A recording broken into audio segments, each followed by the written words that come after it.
Before we start the talk, couple brief announcements. So this is the last guest lecture, and afterwards all of the lectures will be given by you guys in the form of final presentations, poster presentations. Okay, sorry, didn't mean to scare you.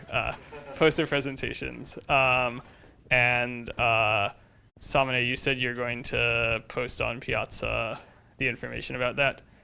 So look on Piazza in like the coming couple days for info about that. And if you have any questions about how that'll work, just come see me or Samane afterwards.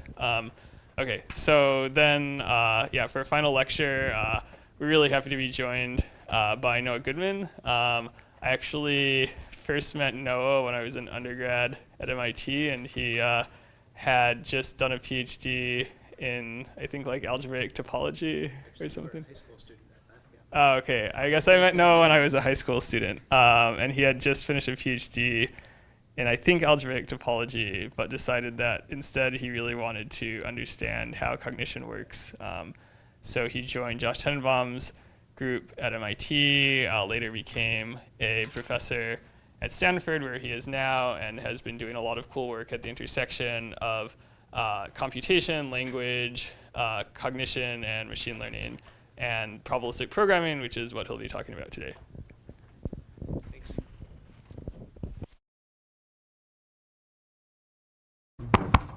Yes, okay. Thanks, Jacob. I still think of you as a whippersnapper high school student, for what it's worth. Great, I'm happy to be here. So I should press go on my slides.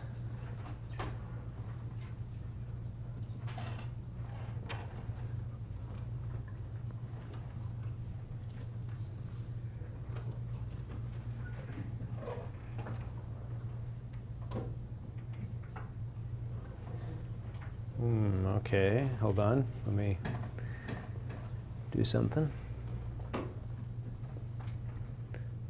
It's just not mirrored. It's not mirrored, so let me.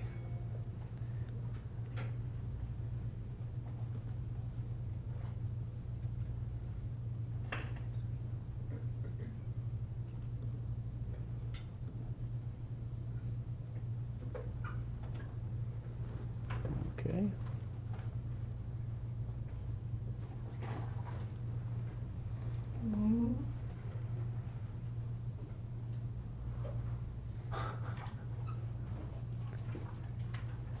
You can do it.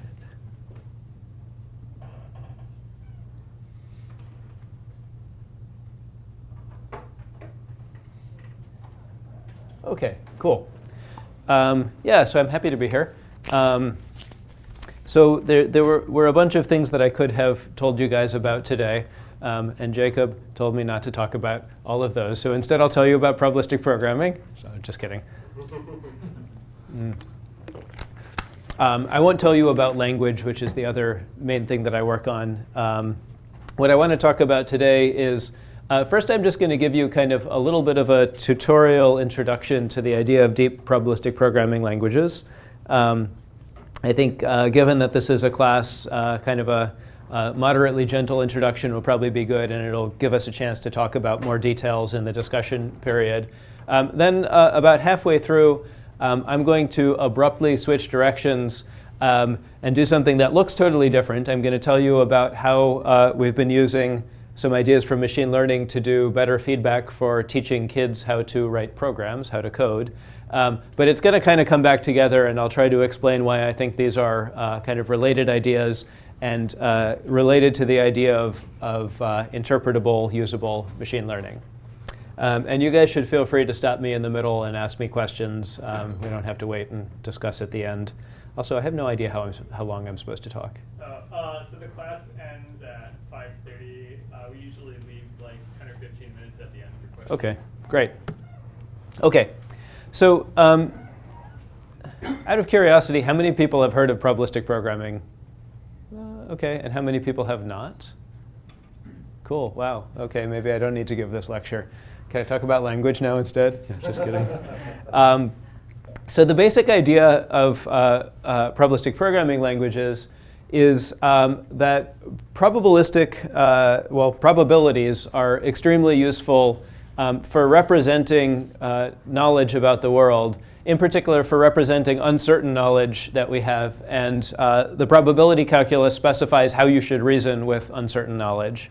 From a deep learning perspective, you guys know this because probabilities are how you write down objective functions, right? And objective functions are really the description of how you're supposed to reason for deep learning systems. On the other hand, that's a quite old idea from, it actually goes all the way back to Boole, who was really a cognitive scientist. He invented Boolean logic in an amazing treatise that was on the principles of thought. It actually has a long name, but principles of thought was in there. And in the same manuscript that Boole was talking about probabilities, he was also talking about programming languages. Really what he was talking about was logic, hence Boolean logic. And that is the other kind of pillar of probabilistic programming, although interestingly, in modern history, those two things diverged, right? Even though Boole was thinking about both uncertainty, reasoning under uncertainty, and logic, and was thinking of them as the same thing, in the modern world, probabilities and statistics are one thing, and logical structure and programming languages are really a different thing. Programming languages are not useful for representing uncertainty, but they are incredibly useful for representing abstract knowledge and sort of structured abstractions. So your favorite programming language, let's say Python, or Scheme if you have really good taste, it's a uniform and universal way of specifying a process of what to do. The critical thing in modern programming languages is that they provide high-level abstraction. You write functions that encapsulate your knowledge about how to do certain things. Arguably, this is the single most important idea in all of computer science, is programmatic abstraction. It's certainly the one that's had the biggest impact on the rest of the world so far. So in probabilistic programming languages, we basically say, well, why don't we bring these two ideas back together? Why don't we use the infrastructure, the components that programming languages give us for knowledge representation, but try to use them in a way that they can represent uncertainty and uncertain reasoning. So that's kind of what you get if you combine the top two things, probabilistic models and programming languages. There's a different idea, which actually also has an old and interesting history, that I won't go into too much, which is that differentiation is really a very algorithmic process. Anytime you have a function, no matter how complex, there's an algorithm you can churn through to get its derivative.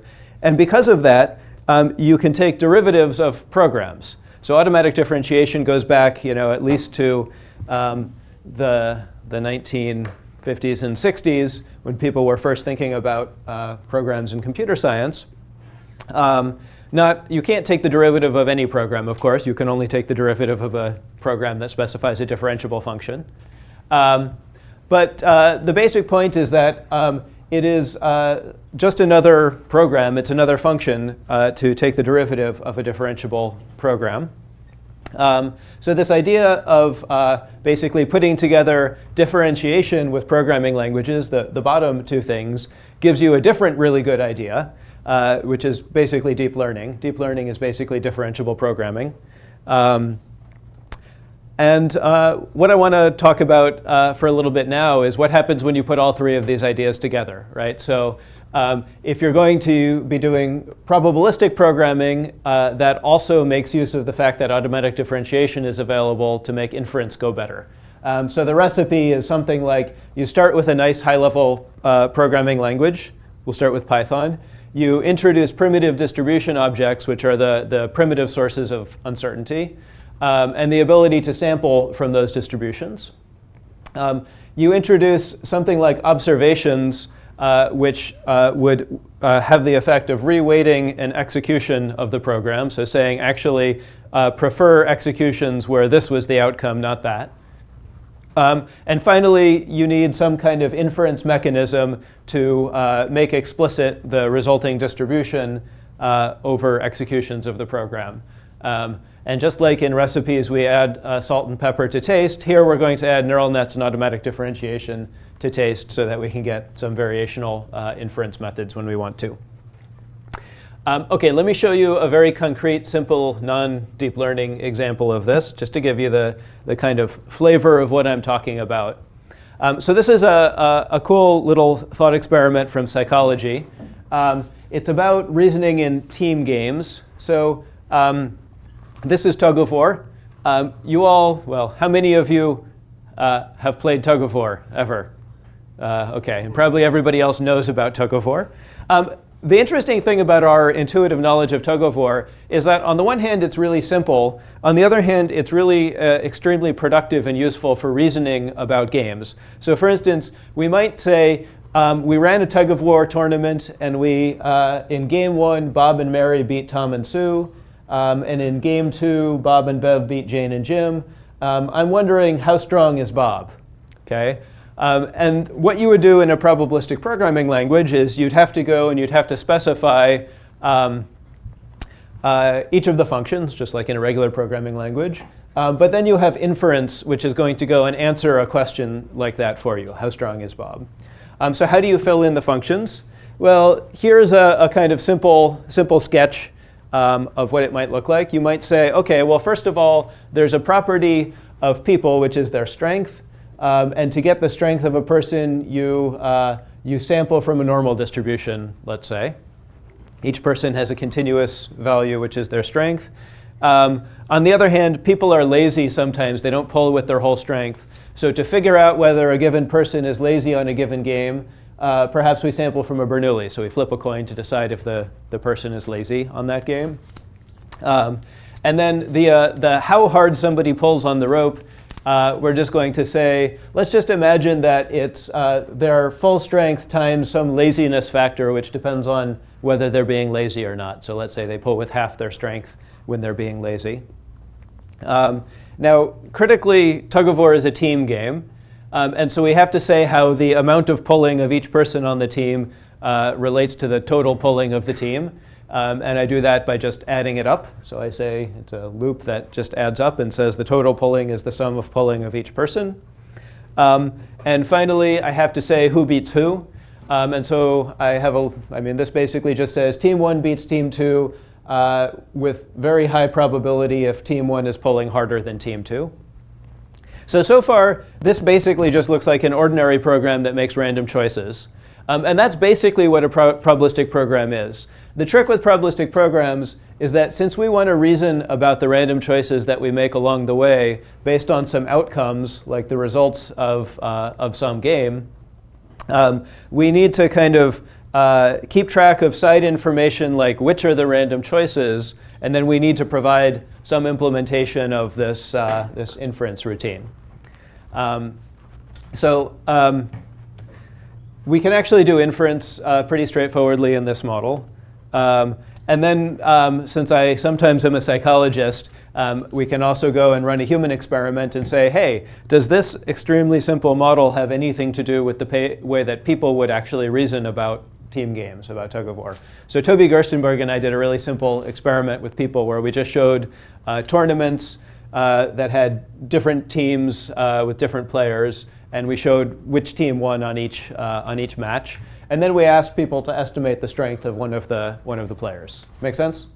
It was a really straightforward, simple kind of experiment.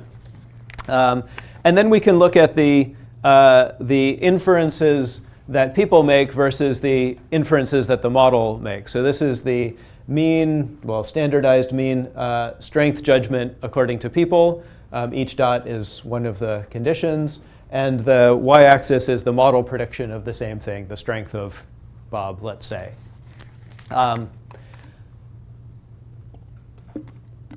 It was kind of remarkable when this came out that simple model is explaining all of the variance. I mean, the correlation is like 0.99. So it's basically explaining all of the variance in human judgments about this team game. It's not, by the way, because this is specific to tug of war or because this is capturing everything that people know about tug of war. There's lots of physics and stuff that people are also intuitively aware of. It's because all you need for this is some knowledge about how skill is randomly distributed and how it combines together from individuals to a team. And of course, it's important that you think that this is an additive game where people's skills sort of add up as opposed to being a max game or something like that where the most skillful player determines the skill of the team. You can also do experiments for those games and you get different results, which is cool. Yeah? How sensitive was this with respect to the trials that you considered? Yeah, good question. So there's some symmetries in this model. I also simplified the model a tiny bit. There's some symmetries in this model such that there is effectively one free parameter in the model. It looks, from the way I wrote it, it looks like there's three, but there's actually effectively only one because there's a scale invariance. And we fit that to the data. So, it was like 30 points and one free parameter. The answer is it's not hugely sensitive to that free parameter, but it's a little bit. It's more sensitive to the kind of structural choices here, right? So if you don't include laziness at all, then it doesn't fit human data as well. They're able to sort of discount people's performance on a particular game. Also, if you this is kind of this is a total side note, but this is an interesting thing. Notice that I put the mean of that normal at 10, pretty far away from 0. What you actually want is something that's strictly positive, because we don't actually usually think that certain people can be like negative strength where they like actively decrease the ability of their team. We just accomplish that by setting the mean well away from 0, so it would be basically additive. I discovered this in a class that I teach at Stanford where I had accidentally set the mean to 0 and the students were like, wait, this doesn't make any sense. This guy is inferred to be like harming his team in all matches. So that's a thing that actually does matter as well. Yeah. Any other questions? OK, so this is just kind of to give you an intuition and a kind of warm-up.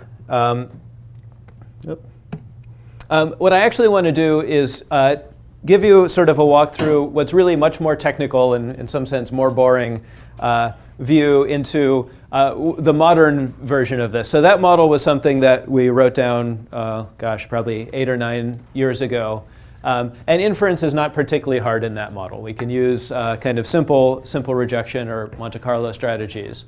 What we want to do these days is basically use the fact that deep learning is available to try to take this kind of modeling approach and scale it up to larger data and learning from larger data, learning probabilistic models with larger data. So I'm going to give you a brief sort of tour through the ideas of probabilistic programming, so modeling, inference, and particularly variational inference and learning. Out of curiosity, have you guys already talked about variational inference at all in here? Is that a thing? Yes? OK. Well, you're going to see it again. Sorry about that. Feel free to tell me to move it along, or maybe it'll be a slightly different viewpoint, and that'll be interesting.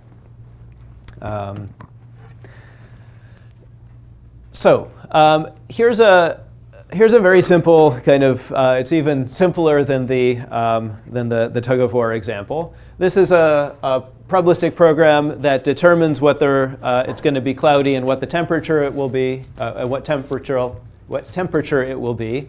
It takes in a parameter, the probability that it's cloudy. It samples a random value, and then it determines the parameters of the temperature distribution from that random value.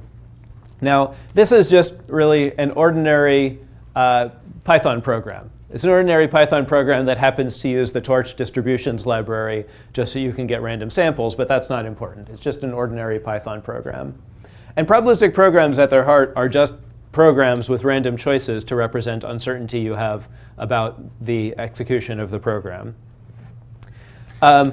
when you want to take a Python program with random choices and turn it into a Pyro program, oh, I didn't say the word Pyro yet. Pyro is a particular probabilistic programming language that I'm going to be talking about and using as the example. It was developed by my team at Uber AI Labs, but it's now an independent open source project under the Linux Foundation. So you should all make use of it and contribute back to it. So if you want to take a Python program with random choices and think of it, upgrade it to a Pyro program, all you do is you wrap the random choices that you're going to make with a pyro.sample statement and give them a name. And the point of this is basically that you're registering them and giving them a name by which the internals of the system, as well as you yourself, can refer to the random choices. I should note that there are different ways to deal with names in probabilistic programs. This is an explicit naming thing where we just say, OK, programmer, you have to provide the names for your random variables. There are also automatic ways to do it, and there's pros and cons to that I'd be happy to talk about with anybody who's interested in that kind of thing. So importantly, just like ordinary programs allow function-based abstraction, which critically relies on the fact that you can compose functions together. Similarly, probabilistic programs, because they're just stochastic functions, you can compose them together to get a bigger probabilistic program. So in this case, we're saying, hey, here's a model of your ice cream sales. The model of your ice cream sales is going to depend on whether it's cloudy and what the temperature is. And to determine that, we're going to call that weather function from the previous slide. And then some other stuff will determine how many ice creams you actually sell.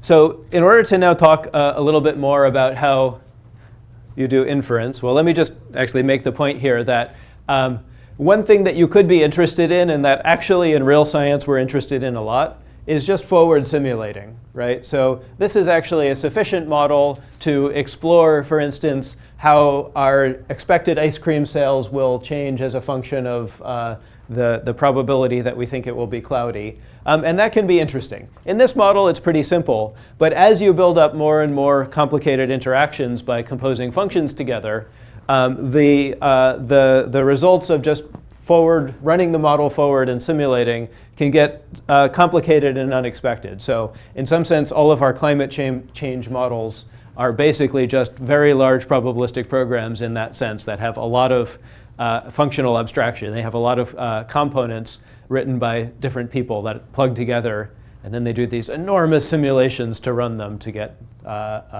predicted distributions. On the other hand, typically what we want to do in a more machine learning or AI context is to reason backwards. We want to say something like, given that I observed that I actually had, 100 sales on this day, what was the temperature, right? And so in order to start to illustrate that, let's go to an even simpler model. So this is just a model where there's the true weight of the apple, indicated by the random choice labeled weight. And then there's the measured weight of the apple. And we're assuming that the true weight is normally distributed and that the measured weight is normally distributed, although possibly with some nonlinear transformation between the true weight, right? So there's some, thresholding of the scale, for instance. Maybe this apple is so big that it just reaches the upper bounds of the ability of this scale to measure.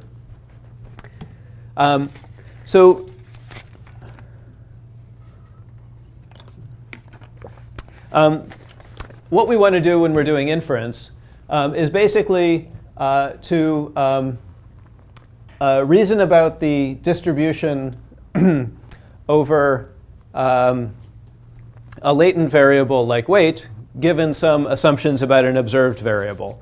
So in Pyro, we use the syntax, well, one of the syntax choices you can make is to take the unconstrained model, the scale model, and impose a condition on it. So what we're saying here is that we want to impose the condition that the random variable that we called measurement actually has value 9.5. That gives us a new model, which is the constrained scale model. And that implicitly specifies a distribution over the weight of the apple. There's an interesting kind of mathematical point, which is that the distribution is mathematically specified once we've simply set up that generative model and put the condition on it. But it's only implicitly specified, so it's not useful for anything. All of the work in probabilistic programming languages is first setting up implicitly specified distributions and then using some inferential magic in order to reify them, to make them explicitly available. So we set up this constrained scale, which implicitly has a distribution, and then we ask for properties. For instance, we use, in this case, we're using a simple importance sampling to construct a posterior distribution over the executions of the scale. And then we are asking for the marginal distribution from that posterior distribution of the weight random variable. So this was a whole bunch of lines of code in order to do something which is not actually that complicated, right? This is simply looking at the posterior distribution over a normal distribution model. The point is that this sort of set of abstractions lets us write down more complicated models and sort of more flexibly swap in different kinds of inference separately from the model that we specify. OK, so Pyro was, in some sense, created in order to allow us to explore ideas about modern variational inference that uses deep learning. There were lots of probabilistic programming languages around before Pyro. Some of them I am very fond of because I made them. Others I'm fond of because they're nice. But what none of them did, at least at the time that we were starting to make Pyro, was allow us to really explore modern variational inference in the setting of probabilistic programs. OK, so let me describe variational inference. And I'm worried that this is going to go too slow because you've all seen all the math here, but Jacob can just tell me to hurry it up. I think you're fine. OK, fine. I think the last one was like a very big overview. OK, oh, good. OK, so so what do we want to do in order to, or what is variational inference? Let's start there. So the idea of variational inference is that we are going to do the step where we make a posterior distribution out of a constrained probabilistic model, not by doing some kind of sampling, but instead by solving an optimization problem, represented by this sort of unattractively colored blob here. The idea is that we have a true posterior distribution, p of some latent random variables theta given some observed data y. That's what we want. But it's totally intractable. It's in the gray, scary region of your probability distribution space. So instead, you specify some ugly green blob of really nice probability distributions. Those are the ones that you know how to work with. You know how to sample from them. You know how to compute the probability of values of theta. And then you set up an optimization problem, which is to find the point in the green region that's as close as possible to the target posterior distribution. And then once you've done that, you say, OK, I'm going to treat that closest point as the solution. I'm going to treat that as the proxy for my posterior distribution, and I'll use it anytime I need the posterior distribution. Now, obviously, if the green region actually luckily happens to include your posterior, then it will be the optimum will be exact. And if not, it'll just be an approximation, a biased approximation. So in order to specify the green region in Pyro, what we do is we use this kind of nice duality between the nice models and the unnice models, which is that they're both stochastic functions, they're both generative models, and they're both going to be defined over the same vocabulary of random variables, the same names. But they could be different generative models. The control flow and the statistical structure could be different, right? So a guide model is going to be sort of have structure which is roughly parallel to the target model, the scale model. And in particular, it's going to give you a distribution over the weight random variable, right? The latent random variable that you're interested in. But it's going to do it by some other process that critically doesn't have any constraints. There are no observations in the guide model, and therefore it's going to be nice. It's going to be tractable. So in this case, we do something pretty simple. We just basically say, well, let's allow the guide to get passed in an initial guess about where to start. That's just a nice thing that can make it easier to pass in your knowledge. We make pyro.param, which is to say we're making a parameter. This parameter is called A for no particular reason. And that parameter is going to define the space that we're going to optimize over. So in this case, it's a matrix of size 1. Then we do some nonlinear transformation we make another parameter, log b. So this is going to be something like the mean and log variance, right? And then we say, OK, let's just imagine that the weight random variable has distribution which is normal AB. OK. Now, a normal distribution with parameters A and B is a nice distribution in the sense that we know everything about it. It is not necessarily going to actually capture the true posterior, even for this. Well, actually, in this model it will. But if we have nonlinearity, sorry, let me say that slightly more clearly for those who are following me. Oops. So if there's no nonlinearity here, this is a normal model, and the true posterior is normal, in which case this family that I just defined, it contains the true posterior. If there's any nonlinearity here, though, the true posterior is something else, which might be close to normal, but it isn't going to be exactly normal, at which point the green blob of normal distributions doesn't actually include our true posterior. So what we're looking for is the best normal approximation to our posterior. Okay. That's the basic intuition, and in some sense, without any math, that's enough to understand a lot of variational inference. What you're trying to do is first specify a family of alternative distributions, which is the family that your approximation is going to come out of, and then just find the one that's closest to your posterior, and then you're done. So you're converting your inference problem into this optimization problem. Now, in order to finish specifying this, all I have to tell you is what counts as close. Namely, what's the distance measure between the guide Q and the posterior P? Yeah. What does the guess.detach thing do? Oh, yeah. Do we need to do that? So this is basically just, why do you need to do that? Because torch is a little wonky sometimes. PyTorch is a little wonky. So what this is basically saying is all I actually, OK. Let me take one step back and tell you a technical detail, which is not actually that important. But this second term, it does two things. First of all, it tells you the signature of the parameter. In this case, it's a one real number. And second of all, it tells you the initialization, where to start your optimization. And so if we didn't have the guess, it would do the same thing, except it would always initialize it at 1, right? The guess is just a way to show how you can tell it where to initialize. The trick is you just want to treat that as some arbitrary initial thing. You don't want torch to, we don't know where it comes from, and you don't want torch to try to optimize through that guess and pass gradients back to wherever guess actually comes from. And so guess.detach is the thing that tells torch, treat that as an ordinary number, not a thing that you can take a derivative through. It untapes it in AD parlance. Yeah. I should have said, I borrowed a lot of this part of the slides from Eli Bingham, who's a research scientist at Uber. And when I was going through this particular slide, I stared at his choice there and tried to decide whether to keep it. On the one hand, it makes things more complicated. On the other hand, it is good to know that you can initialize the optimization wherever you want, and it still kind of is well-defined and does the right thing. OK.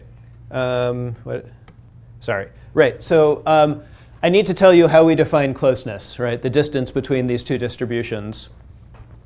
And that's actually the heart. Oh, I guess before I'm going to tell you how to do that, let me just say that once you have a guide and a conditioned model, in order to actually do variational inference in Pyro, you simply say, OK, call infer.stochastic variational inference, SVI.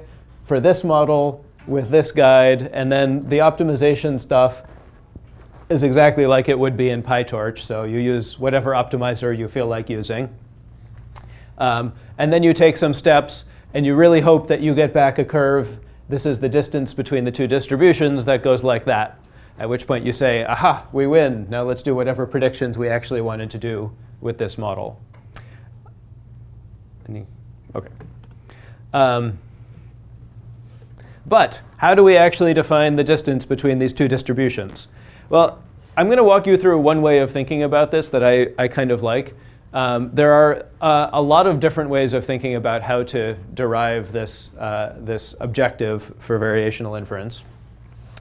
So I think the simplest way is to simply say, all right, what properties do we want the distance to have? Well, it needs to be distance-like, namely that the whatever the objective is, it has to be strictly non-negative. And it has to have the property that if it's 0, the two distributions are the same. So if it's 0, the if it's 0, the two distributions are actually the same distribution. This is not actually quite what's written there. I do want it to be the case that if they're the same, it's 0, but I also want it to be the case that if it's 0, they're the same. Okay.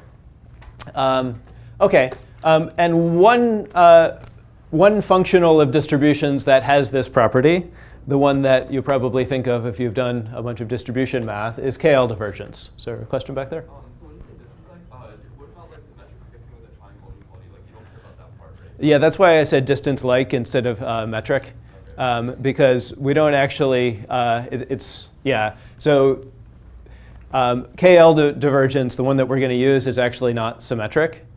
So it's definitely not a metric. It's definitely not a distance. But it critically has these two properties, which, if you think about it, are everything that you need for this picture to make sense, right? You just need something which is non-negative and which, if you got to 0, you would have the right answer, right?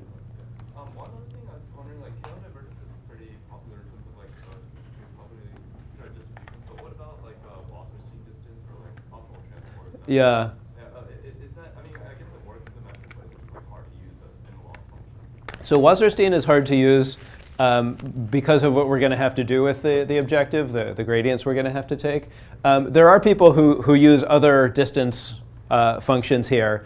And you're kind of free to use a lot of other things. So you might notice that the other KL has the same property, KLPQ. Some people argue that that's actually a better thing to use for various reasons, if you can algorithmically figure out how to do it. You can also use things like Jensen-Shannon and other things. We'll see in a minute why people tend to choose this one. But for the moment, we can just think of it as, hey, it's convenient. It is, in fact, a functional of two distributions that has the property that it's 0 if and only if they're the same, and strictly non-negative, right? Wait, so when you do if and only if, like, because there you didn't say if and Yeah, I know. That's what I noticed a second ago. That, yeah. But yes, you actually want both of them. Yeah.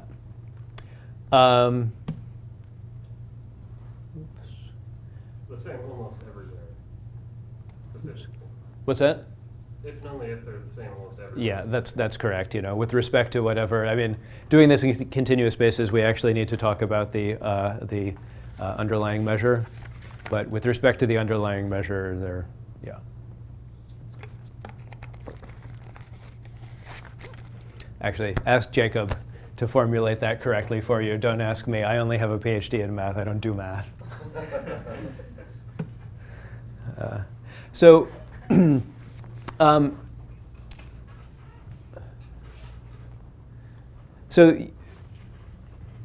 while this formulation, in fact, has the property that we're looking for, you might notice that it also requires the posterior that we're looking for, right? And that doesn't seem like such a great idea because we don't know that posterior. That's the whole point of doing this optimization.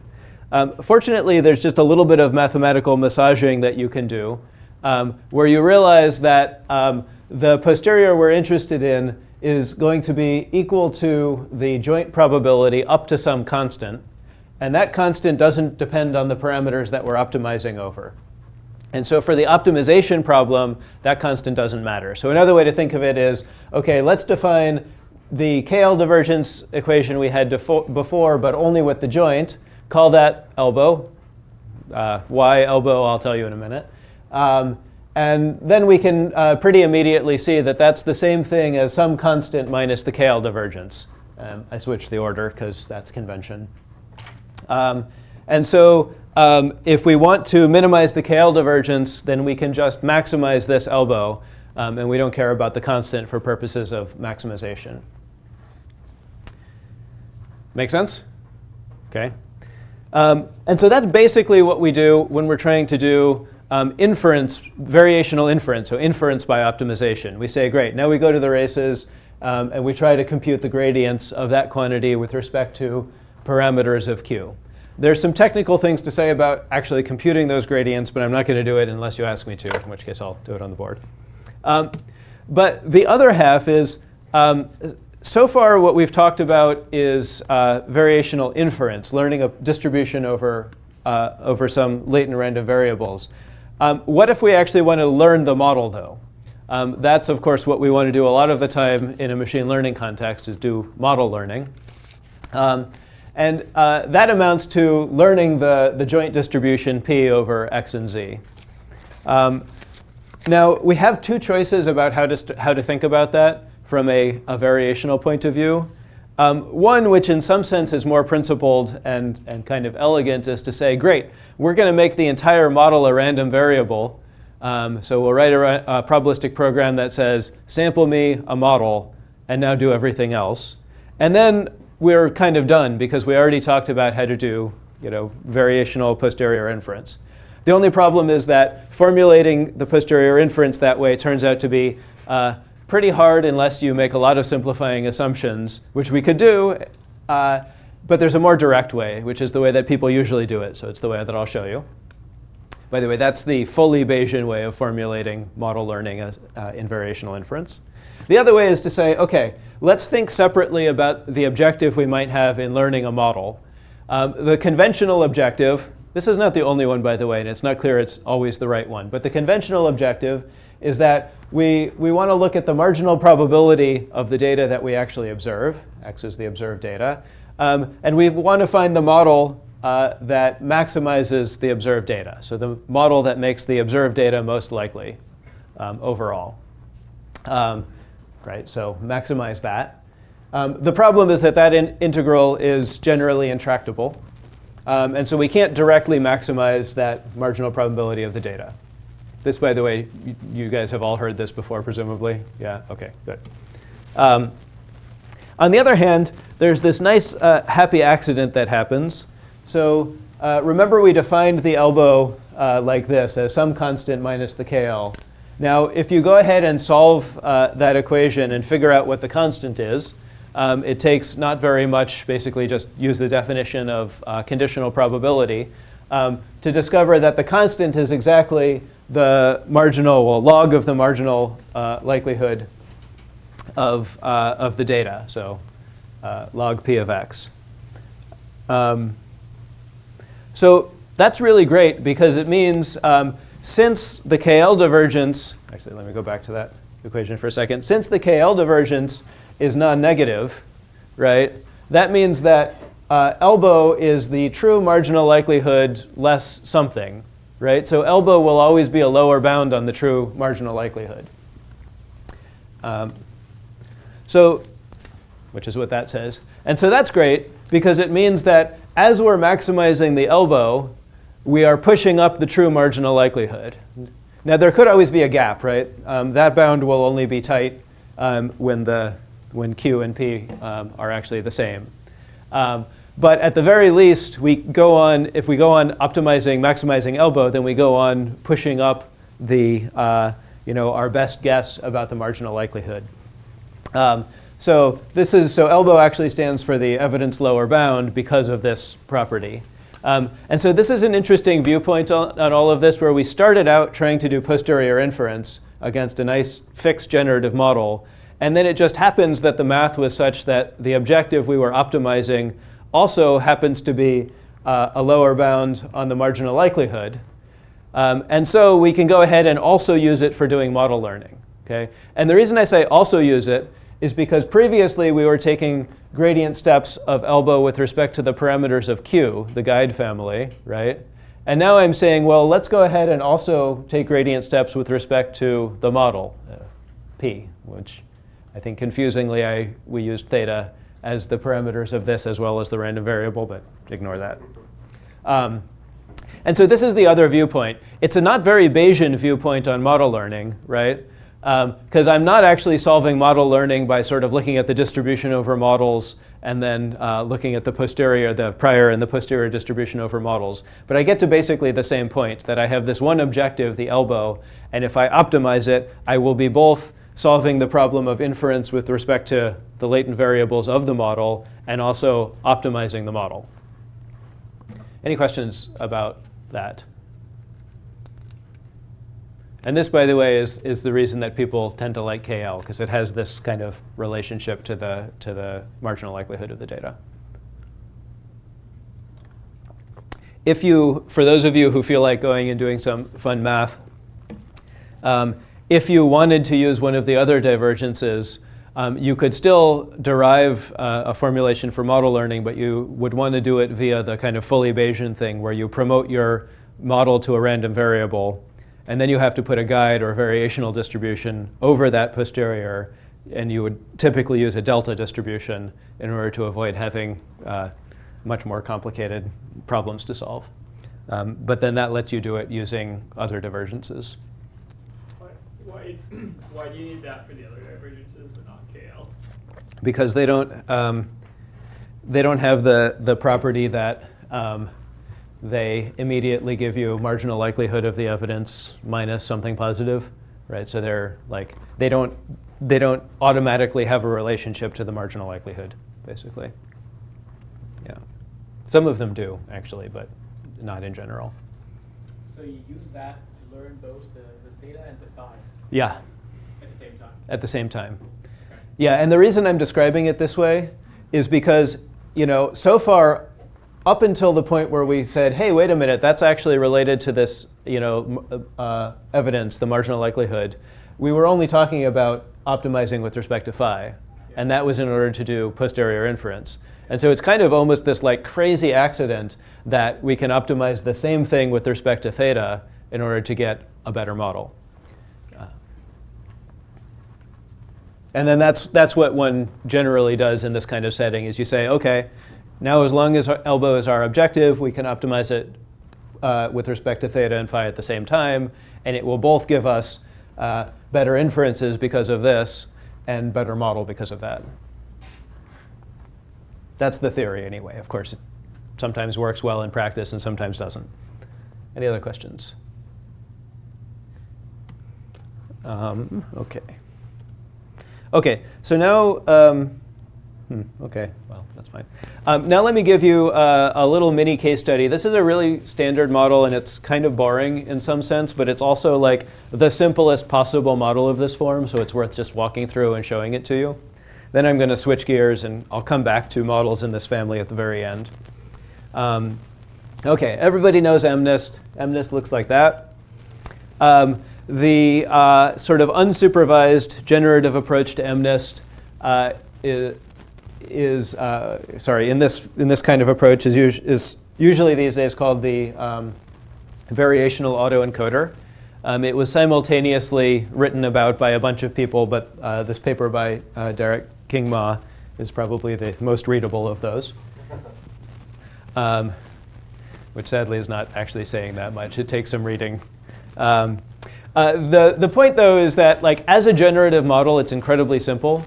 So as a generative model, all you really say is there's a latent variable which comes from a normal distribution that might have a pretty high dimensionality. And then there's some function decoder, which is a deterministic function that goes between the latent variable z and a vector of pixel probabilities. And then the pixels are simply sampled as independent Bernoullis given those pixel probabilities.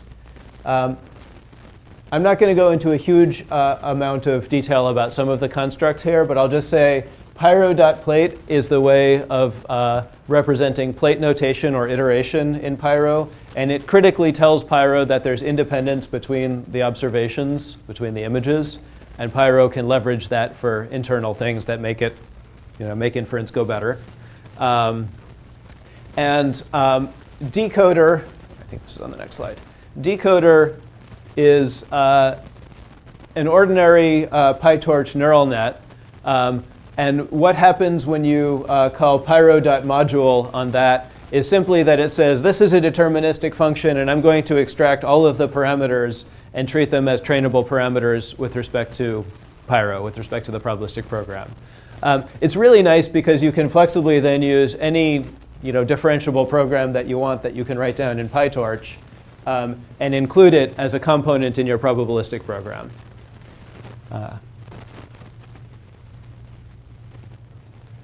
What about the guide? So that's the generative model. It's as simple as that. Sample from a normal distribution, apply some nonlinearity defined by a neural net, and then sample from independent Bernoullis for the pixels. The guide, of course, has to go in the other. Oh, sorry, I'm not there yet. The guide has to specify a distribution over Z. And the simplest possible guide just says, OK, I am going to simply give a distribution over the Z variable, which is normal with learnable location and scale. Right? That's well defined and in principle could work. The problem is that every time we change the model now, we need to retrain the guide, right? Because the location and scale are going to be totally different each time and for every different image. It's basically completely infeasible in terms of scale. So there's this really great idea that you use instead. This is called an amortized variational inference, or an amortized guide. Interestingly, I coined the term amortized inference in a paper with my student Andreas in like 2008, but it was not in the variational inference setting because neural nets didn't really exist. Well, neural nets, of course, existed, but deep learning was still believed not to work back then, and so we couldn't actually get it to work this way. This way is much better than what we were doing. So the basic idea here is to say, OK, let's not try to have a separate location and scale which are determined for every image independently, but instead let's share parameters. So let's take the image, let's pass it through some encoder, which is again going to be a neural network, to get the location and the scale. And so instead of location and scale of each image being parameters in the optimization space, you sort of smoosh them together and say, those are determined by the parameters of this encoder, which are used to generate the location and scale across all of the images. That leads to this massive sharing of parameters, which makes it now all of a sudden much more tractable to deal with this optimization problem.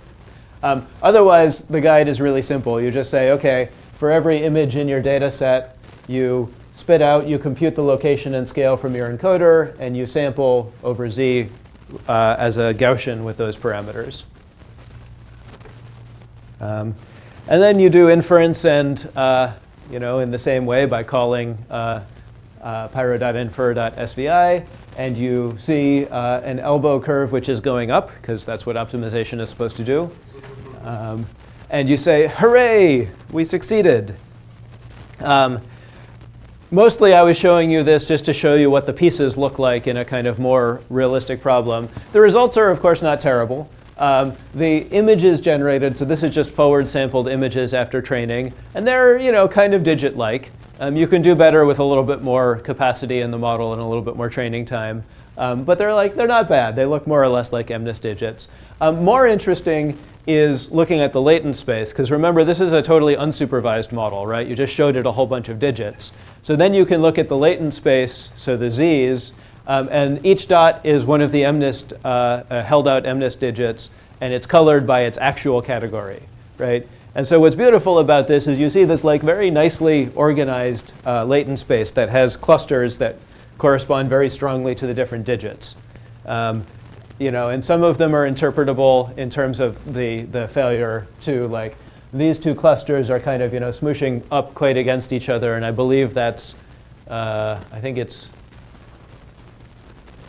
6 and 4? No, what's the really confusing? Oh, 4 and 9. I believe it's 4 and 9, the really confusable digits in MNIST. Yeah. Is this an actual 2D latent space, or is this like TSNE? That's TSNE, I believe. Yeah. The actual latent space also shows clustering, but as usual, it's less beautiful. There's more overlap, and yeah. Yeah. I was wondering if somebody might ask. I was staring at this before the talk and was thinking, I need a key because I can't remember which is the cluster that actually breaks down into two clearly different ones. I don't know. Anybody who works with MNIST a lot have a guess? Is there a digit class that really looks like there's two different styles? I kind of think it might be 2 because there's the 2s with the loop and the 2s without, but I'm not positive. It might be 1 if it's just a line or has the hat. Oh, right. That's a good. Well, let's see. So then one of them should be really close to 7. Okay. Well, I'm not going to try to do that. Do it. What? Oh, it's orange. Looks pretty close. Yeah. So maybe it's 1 and that's 7 down there or something like that. Okay. I don't know. Okay. So just to summarize this is that whole entire model, the whole VAE model. And it's nice. It's a complicated model. But you can specify the entire thing in this one basic slide. And that's kind of the point of these deep probabilistic programming languages is they don't really let you do anything that you couldn't do writing out all of the objectives and the training and code by hand. But they let you do it in a way that has much higher level abstraction. And so you can hopefully iterate more quickly on different variants and kind of flavors of the same models. And in practice, we've found that to be often, not always, but often true when we're trying to apply these models. There's a lot fancier models. Some of my favorites are the attend, infer, repeat, the AIR model, as well as things like time series models, hidden Markov, and dynamic Markov models. This is just sort of a flash at you, and I can send these slides, but this is just a flash at you of a lot of things.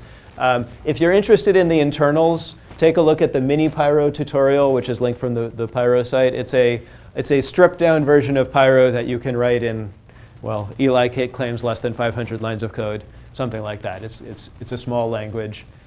There's also other people's tutorials. Sasha Rush gave a little tutorial at EMNLP and some other people.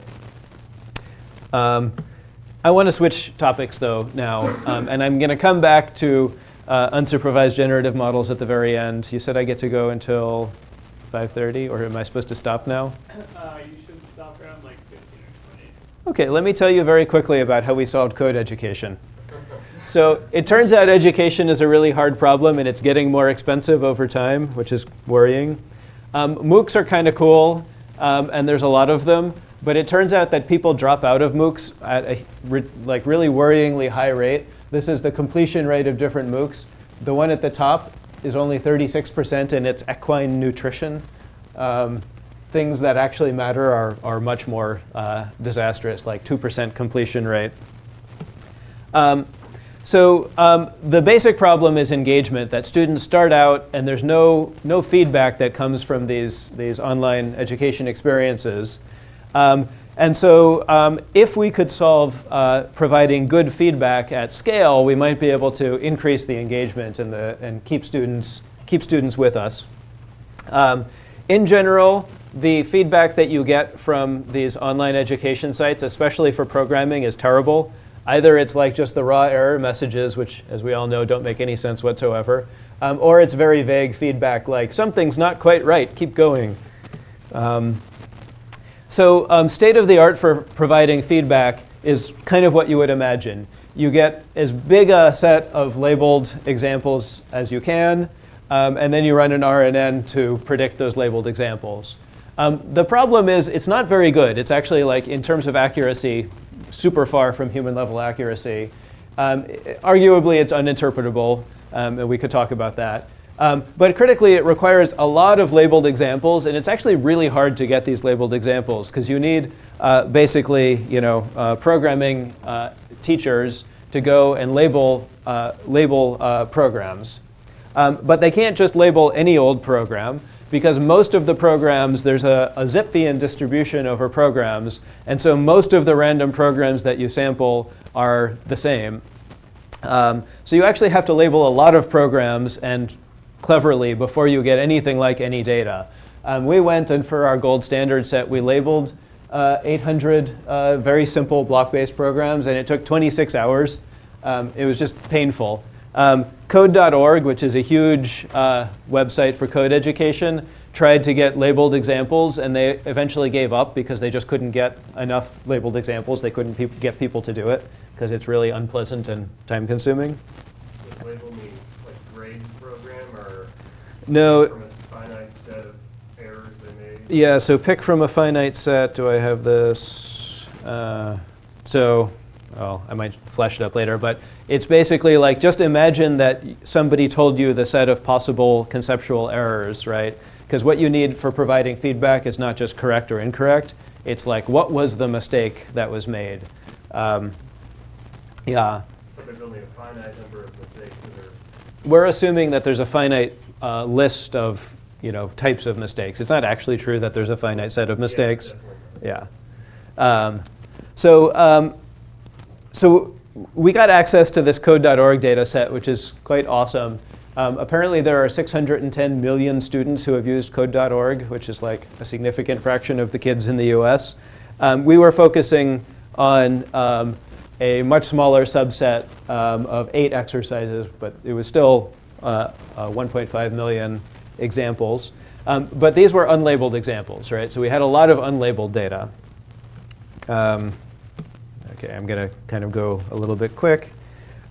So the idea was basically, let's not try to get instructors to label the examples. Let's instead ask instructors to sort of give us their knowledge by describing a generative model.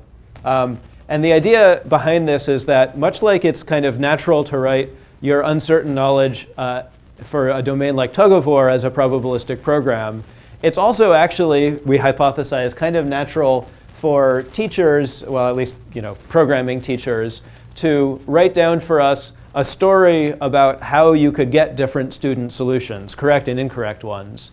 And the idea was basically, we're going to ask them to write a PCFG, well, really a CFG, where the non-terminals correspond to the different labels, the different feedback labels, right?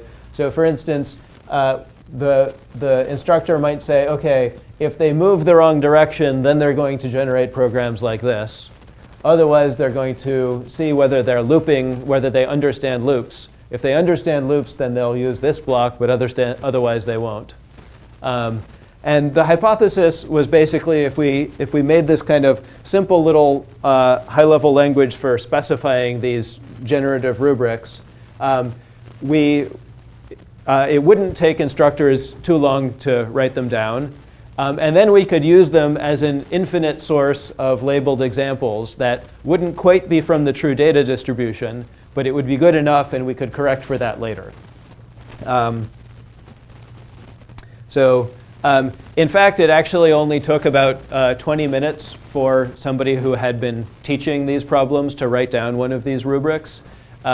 We didn't do super extensive testing, but we did it with some undergraduate TAs and some professors, and none of them took super long. Also, the undergrads wrote rubrics that were just as good as the professors, though, so that was encouraging. Yeah, well, the results were good, so let's say encouraging. So this is a summary results slide. The basic takeaway here, so we did it on 2 different problems, because those were the ones that we had hand labeled to get a gold label set for evaluation. Human accuracy, so human agreement basically, is the green bars. They're definitely still the best ones. The previous state of the art, so the fanciest version of the RNN model that had existed before, is some version of the purple bar, I guess this purple bar here. When we trained a similar architecture model with the rubric sampling data, we get the dark blue bar here, right? Which is way better than previous state of the art. So even though it's not the right distribution for the data, it's close enough and it has vastly higher density, and so we get a much better trained model. The other details here have to do, I'll talk about this in a second. The reason there's 2 bars is because I said that there's a Zipfian distribution here. And so if you only look at the average accuracy, you're really overcounting the highly frequent programs. So we broke this out into the highly frequent programs and the rest of the programs. Because you see that for some of the methods, there's really a big asymmetry between the frequent ones and the rest. And so we were really worried about pushing it to where you would get similar accuracy for the less frequent programs as well. You can do all sorts of great things with it. Maybe the only thing that I need to take time to mention at the moment is that with the best version of this rubric sampling kind of approach, we can provide correct feedback on about 94% of the solutions from kids in the data set. And to me, that's like the expert humans provide correct solutions on 96%. Correct meaning it agrees with the gold standard human raters. And so we're actually really close now to that, whereas previous state of the art was down in the 70s and 80s. It was really not equivalent. So code.org is actually planning to roll this out sometime, hopefully by the end of this summer. And I'm excited because I have to watch my kids. I have a 4 and a 7-year-old, and they like to use code.org, and I have to watch them getting this inane feedback all the time. Try harder, something isn't right yet. So I'm hoping we'll be able to give them better feedback. I wanted to, one other point. So the cool thing about using a grammar as the source of data is that it also means that we know which non-terminal corresponds to which span in the generated code. And so we can train another model that basically takes the errors, right, the feedback labels, and it predicts which span of code they correspond to. And so we don't just have to say, like, you don't understand turning. We can highlight where in the code we think that is and say, check this code instead, which feels like a much more fine-grained, useful way of kind of providing information. And we can only do that because we have this sort of grammar-based source of data to use. OK. One other thing. So I said this in passing, but the picture is kind of like the PCFG generates some data which is incredibly useful because we can get a lot of it. But the actual human data comes from a much noisier, wider distribution. And so we asked ourselves the question, we have unlabeled data. Can we somehow adapt from the PCFG towards the unlabeled distribution of data? It happened that we fortunately had a model hanging around that we realized we could use for that. So this is a model, this is really small, but this is a model from our NeurIPS paper last year. It's a multimodal variational autoencoder, which the generative model is just 2 autoencoders, or actually n autoencoders, sort of stuck together, sharing a latent space. So you just say, look, I have n modalities, like in these cool things. One of my modalities might be a black and white picture, and the other one might be the color picture. And I assume that they are generated with this generation structure from some shared latent code. Now there's a little bit of subtle math you have to do to figure out the guides, because you need to have a guide that could work from one modality or the other modality or both of them. And it turns out that the right solution is basically a product of experts kind of thing. It's a cool model because it lets you do quite good weakly supervised learning. This is sort of showing accuracy as a function of how many labeled examples you have. And this is why we thought, OK, so let's apply it to this code data, where we basically now say that we have examples that have the program modality only, and examples that have the program modality and the feedback label modality. And so we're going to take the synthetic examples from the rubric and the actual examples from the data set and just throw them all in together and treat it as a multimodal data set.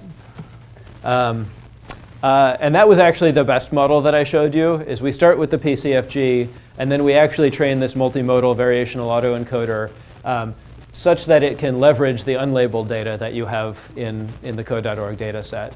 And this is just showing you some plots of the fact that the model that we learned with the multimodal VAE is slightly better calibrated, although there's still a bunch of noise in the tail to account for. And it gives you a nicely interpretable latent space that you can then go and explore and ask sort of what's there and which are the parts that are not well predicted by the rubric generating model. Sorry, that last part was extremely fast because Jacob was giving me this, you're supposed to stop talking look, so I'm going to stop talking now. Thanks.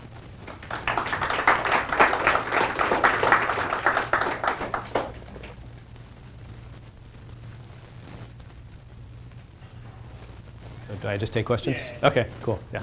So in this code creating example, there's only a finite amount, I guess, this language, like, they drag and drop blocks, right? Mm-hmm.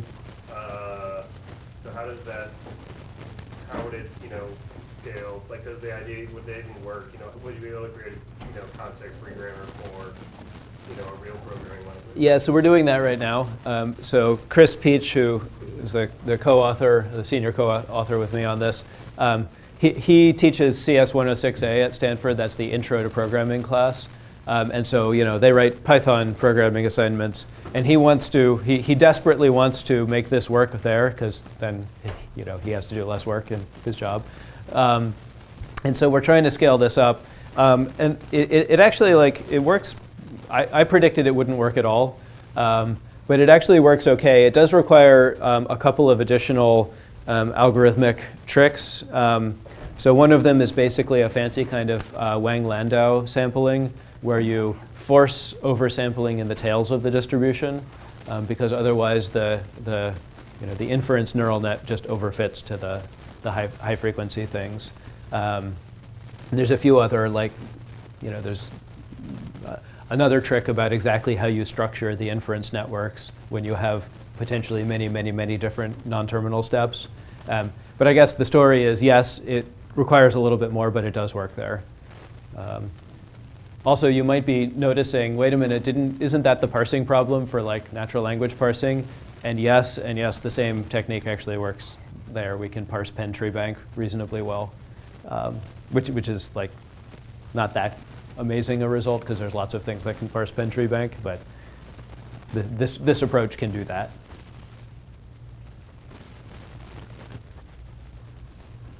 So you mentioned you have kids that are doing programming assignments. Have you run any either small scale or just in general user studies to see are people actually solving problems quicker with these heuristic feedback method or thing? Right. Well, first I should say, people underestimate the difficulty of running experiments on your own kids. They never cooperate, ever. They're smart asses. So I haven't run that on my kids. We're working with code.org to integrate this method, and then we're going to do A/B tests to basically see. And one of the interesting questions there is okay, so you can provide this feedback, and you have a choice once you have this of when do you provide the feedback and when do you let them struggle, and exactly what kind of feedback, and then also what dependent measure you're really looking at. So time to completion of that one problem is probably not what you're interested in. We're thinking that what we need to look at is time to completion of future problems. So yeah, I'm super excited to see the results of that study, but we have to wait until the code.org people are going to integrate the thing into their system, and then we can try it. Yeah. So for these elbow approximations, I guess typically when they're used in deep learning, the latent variables that you're trying to deal with, in some sense, don't actually have any sort of semantic meaning. They just kind of stuff in your model. Whereas in probabilistic programming, you often do have latent variables that have sort of special meaning. Mm-hmm. I guess I maybe generally wondering whether that changes things in any sort of important way, or if it's really just all exactly the same. You mean having latent variables whose meanings you care about or know about a priori? Yeah, and also there's sort of like more randomness in them than in the neural net case, where like the feed forward part of neural nets is just deterministic. Yeah. Well, the more randomness, I mean, there's a choice, like, you have a lot of randomness, you just feed it in only at one point, right? But like, it's not that different if you feed it in at other points. I think, mathematically there's no difference. Like, the idea of variational inference makes sense.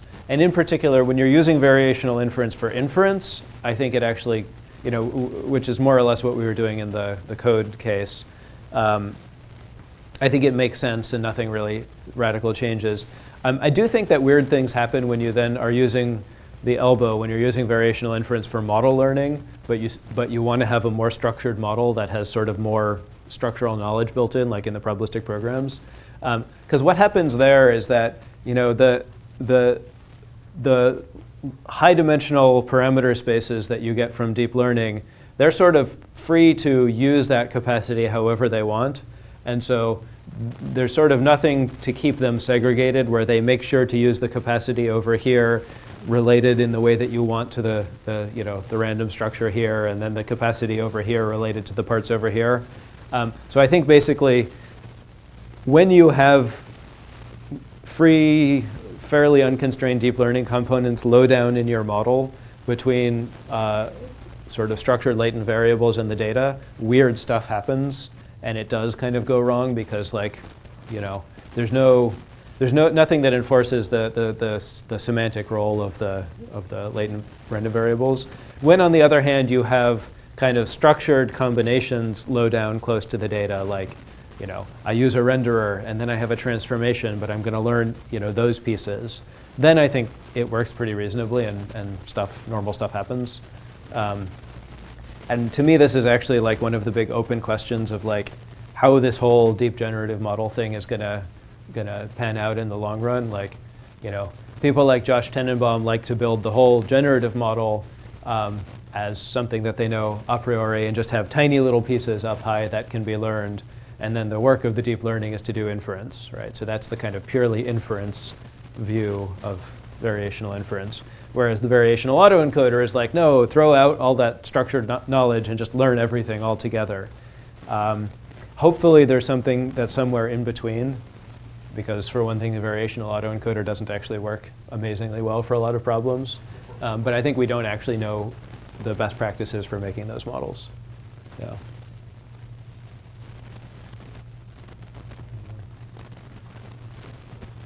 Cool. Should I take more questions, or? Yeah, we have time for like one more question. Okay. Yes. You guys, I saw your hands at the same time, so. Mine is very off topic, so. Just- I guess mine's on topic. How do the, when you said, I guess, I was having trouble understanding what exactly you were reporting as like the accuracy, the F1 score of, like, is on the feedback example from the programming problems, like, is the F1 score of, like, did this correctly identify the issue, or? Yeah, so each,